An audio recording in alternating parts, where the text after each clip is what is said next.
What separates psychological thriller films from the rest is their use of showing a psychologically damaged point of view, a unique perspective that most of the public would not normally understand. By using conventions such as violence or unreliable narrators to scare or deceive the viewer, the subgenre often not only makes the viewer distrust the main character, but themselves, making the films feel jarring yet emotionally impactful. Because of these conventions of the subgenre, variations on the themes of social identity are often explored, where mostly the character is seen as out of place in one way or another. These films can explore the causal relationship between the conventional main character called the outsider and the society. In other words, how a society forms the individual. In this comparative study, the development of society's causal impact on the outsider presented in psychological thrillers will be studied using the two films of the same genre, American Psycho and A Clockwork Orange, and how this criticism is developed through genre techniques such as violence and mental instability. American Psycho, directed by Mary Harron, is about Patrick Bateman with a double life, one being a yuppie businessman and the other being a psychotic serial killer. The background context of the film is the yuppie era of the late 1980s and early 1990s, where after a huge economic crash in the States, a new breed of businessmen are created, called yuppies, who have inflated egos, self-absorption, and overwhelming narcissism. Both the book it was based on, written by Brett Ellis, and the film are inspired by the ridiculous nature of the era, with Harron saying, "I saw Bateman as kind of a buffoon," with the film being a criticism on yuppie culture in relation to the yuppie Patrick Bateman. A Clockwork Orange, directed by Stanley Kubrick, follows a teenager named Alex DeLarge, who also has a double life, one as a gang leader and another as just a normal teen. However, instead of the film being based on a real event, it is a dystopic world somewhere in the near future. Anthony Burgess, the author of the book the film is based on, was inspired to write this because of an incident where his wife was assaulted by some American deserters during a London air raid. This incident begged the question how someone who's meant to be on the good side, such as those Americans, could do such a horrendous crime.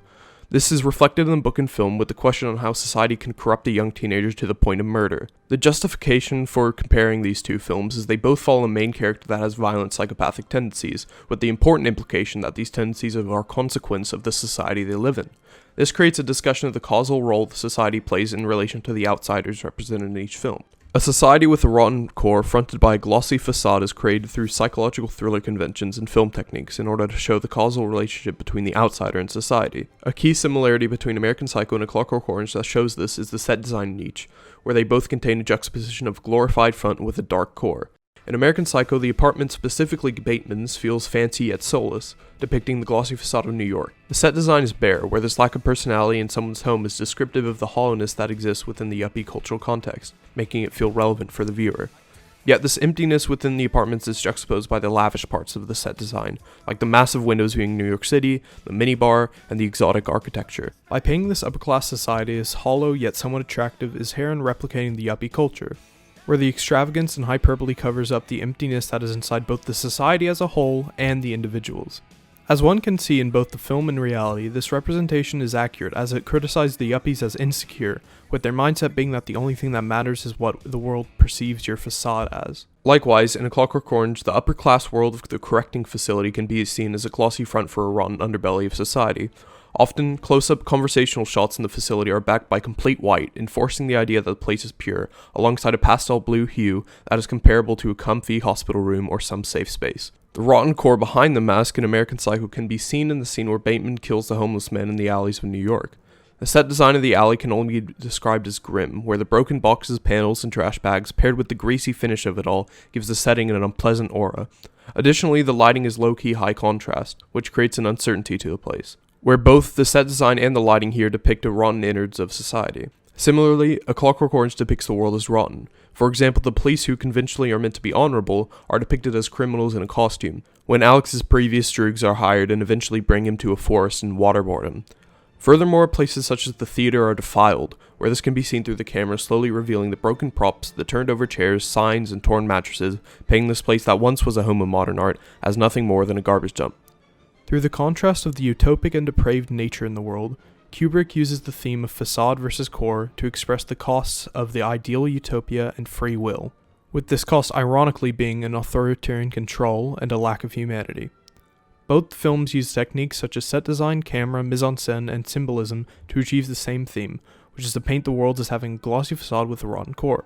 This theme is responsible in displaying the double-sided core meaning and interpretation behind each film, whether that be the yuppie culture or free will.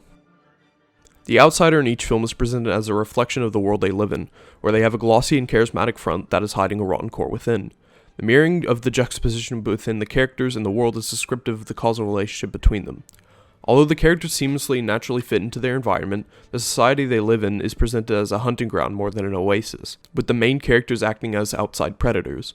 Their glossy coats paint each character as extremely charming and very intelligent. In American Psycho, this can be seen through the performance of Bateman, as it is depicted through his casual posture, smug smiles, and what seems to be a caring and thoughtful nature. Similarly, in A Clockwork Orange, Alex seems endearing as well, with an exotic vocabulary. The common voiceovers from Alex, that is also a frequent character trait within Bateman, includes a mix of Russian, Polish, and English.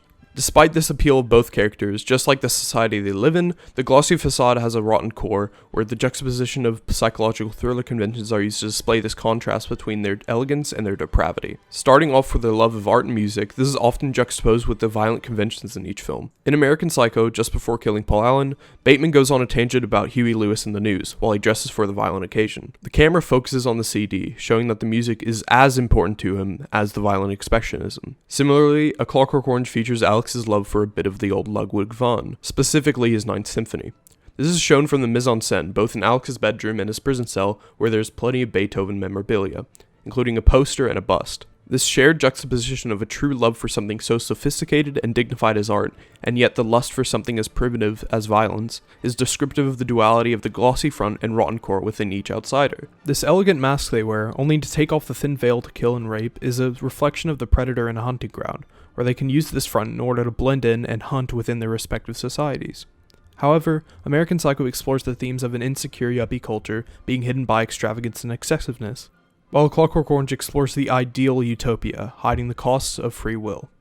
When looking at these outsiders in the reflection of this society they live in, that being a glossy front with a rotten core, a clear theme is seen, being that the society creates the individual.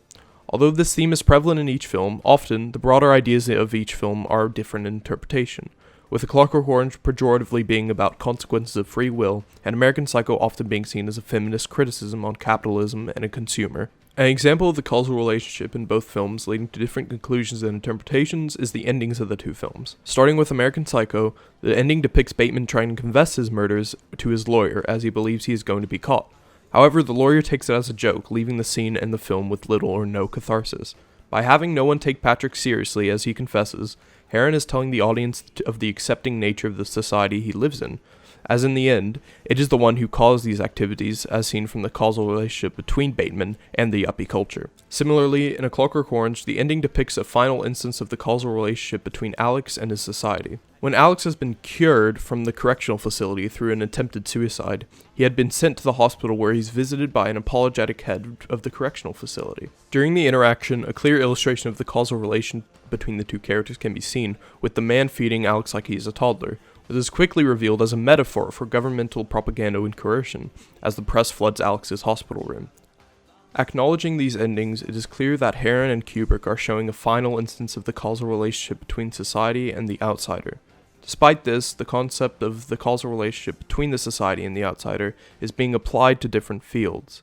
In American Psycho, Heron is criticizing the consumerist and self-centered yuppie culture, where, as seen in the ending, the culture interprets something as serious as a confession of murder as a jovial prank.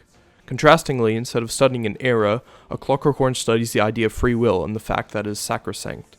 The use of the same theme here to get different conclusions in each film shows the relation between character and world can be a blank canvas for a filmmaker to put their own meaning toward. For example, as we see in a psychological thriller, it takes a more pessimistic view, that of you versus the world, as that inherently fits the conventions within the genre.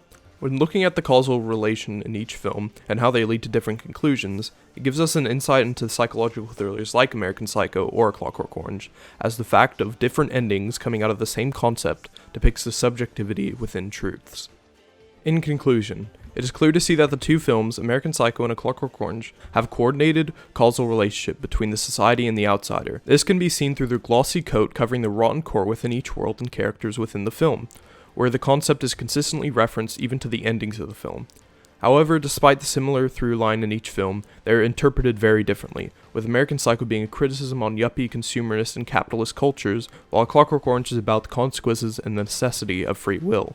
Through this new insight when comparing the films, one can see that the directors can bring seemingly akin plot lines and themes to different conclusions, where the inclusion of said insight is each director exploring the subjectivity within truths.